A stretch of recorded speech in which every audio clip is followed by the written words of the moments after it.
Hi guys, this is Klazart bringing another audio commentary, and this time I'm commentating on Game 3, the winners matchup of Group D of the OSL round of 32. Boy, that's a lot to say in one breath.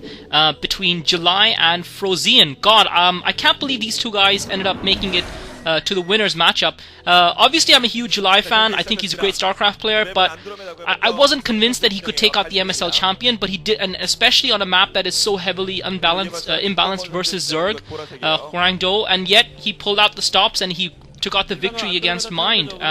Great StarCraft play by July. I have to say I'm incredibly impressed. On the and the same goes for Frozian. He's just a player who I consider to be severely dull, and really I did not expect him to get past Anytime. I thought Anytime would clean his clock, but he surprised us with some innovative play, using siege tanks and medic and marines only. And I have to say I'm looking forward to seeing what other out-of-the-box strategies Zerg players are going to try on Hwangdo. And it does look like the two hatchery builds are going to come back into vogue, and maybe that's the purpose of that map, to encourage Zerg players to play that way. But it'll be interesting to see how the balance works out over the longer term. Maybe we were too hasty to judge it because of favorites like Savior and Jaedong crashing out of the tournament. July looks like he's gone for a spawning pool purse. I think he might have even gone for a 7 pool. I wasn't keeping count of the drones there. 1, 2, 3, 4, 5, 6, 7, 8. Okay, it was a 9 pool. So July's gone for a 9 pool. So that's a fairly safe enough build. He's putting the extraction down. This is Andromeda. I think this is one of the maps which probably favors expanding a little bit. But July's actually putting the extraction down. So July looks like he's going for a rush here. I think he might be trying to get speed upgrades, Zerglings, and rush. And perhaps that is one of the features of a map like Andromeda where you can do that, because it will be difficult for your opponent to scout and catch on to what you're doing early on. So far, Frozian has started up his racks just towards the north of his base. July's Overlord unfortunately scouting in the wrong direction, but luckily for him he doesn't have cross map positions, so by the time he gets that first group, and July is mining the gas straight away, so it definitely looks like we've got a spawning a Zergling rush here coming up from July. It'll be interesting to see whether he can pull this off.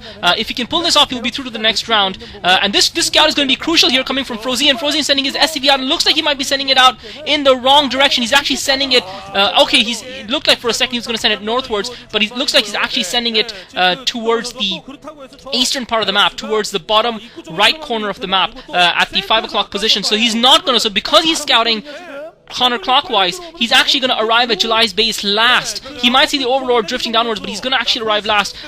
Perhaps the fact that he doesn't see an Overlord on his way there might give him a clue, it might not. So July has scouted the top right corner of the map, knows it's empty, and now he's sending his Zerglings just on pure intuition down southwards to the closest base. He's sending a solo Zergling down cross map, but he's sending most of his Zerglings down southward, and it looks like Frozian is trying to set up for a command center 1 racks into CC build here, and if he is, that's going to be absolutely disastrous for him. But he's seeing the Zerglings now, he's trying to get up the ramp and block it, but July's Zerglings are in. July has a chance to do some devastating damage on Frozian here, catching him off guard. Frozian pulling more SCVs off the line, trying to keep that Marine, but July's managed to get 3 Zerglings in, and July's micro is going to be tested here. Frozian trying to corner those Zerglings into a corner. He's managed to take out one of the Zerglings with all of his SCVs, but please remember that most of those SCVs, it's important to remember that those SCVs are not mining right now. He's got about almost a full control group of SCVs out. July doing a great job of pulling them away. There's a lot of room to maneuver, and now he's got 3 Zerglings planted around that, and Frozian trying to corner those Zerglings. He's managed to kill 2 Zerglings. Great micro by Frozian. He's managed to take out 3 of the Zerglings, but July's got more Zerglings streaming in. He's managed to pick up one of the Marines.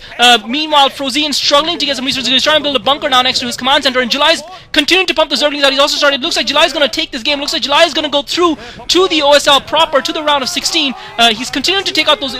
We saw some brilliant micro from Frozian, pulling those Zerglings, cornering those Zerglings, and protecting that one Marine. But unfortunately, he left his racks undefended. July pulled those SCVs away, and literally he was caught completely off guard, and there was very little he could do. And this game definitely is going to be July's. Looks like he might have built a bunker in his main, but he needs to protect his barracks, so he's trying to build another bunker now. Meanwhile, July just picking off the SCVs, and at this stage it's impossible for Frozian to recover from this. So July is going to take the win here, comfortable win in the end from July. Another Marine dies, more reinforcements continuing to stream down from July. Those Zerglings obviously speed upgraded, and July taking the risk and it paying off for him.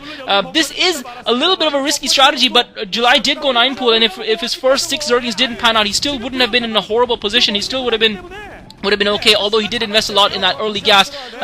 Perhaps potentially he could have, instead of getting the speed upgraded, if he saw he was in a bad position, he could have chosen to tech layer instead. So he did have some options, but it is a fairly all or nothing build. But I still think it's obviously a safer build than just going 7 pool.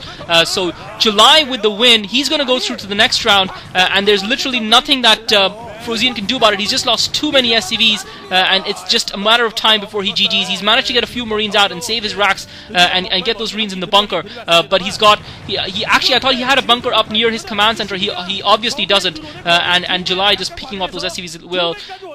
Frozian refusing to give up, but he's going to get taken out by July. July going for the rush build, and we've seen some decent StarCraft July, very sharp StarCraft play, and finally Frozian GG's. In the first game that we saw July win, we saw him go with a 2-hatch Mutalisk build and just show how overpowered he is with his amazing Mutalisk control and micro, and I think that was the key in that previous game, where it wasn't just his Mutalisk micro, but the fact that he didn't allow any of his Mutalisks to die while he was harassing his opponent. He continually harassed his opponent, kept the Goliaths in the base, and didn't allow him to die. We've got to say though, in both these games he has caught his opponents a little bit off guard, and the key to that has been in the first game denying the scout. In this game, Frozian was just a little bit unlucky. He scouted in the wrong direction. Had he scouted in the right direction, he might have had a little bit more time, might have been able to block his ramp, but once July was up the ramp with his initial Zerglings, there was little Frozian could do about it. It'll be interesting to see how he copes in Game 4, how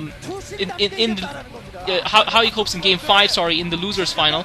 This is Klazart, great win for July. He's in the OSL. I'm looking forward to him.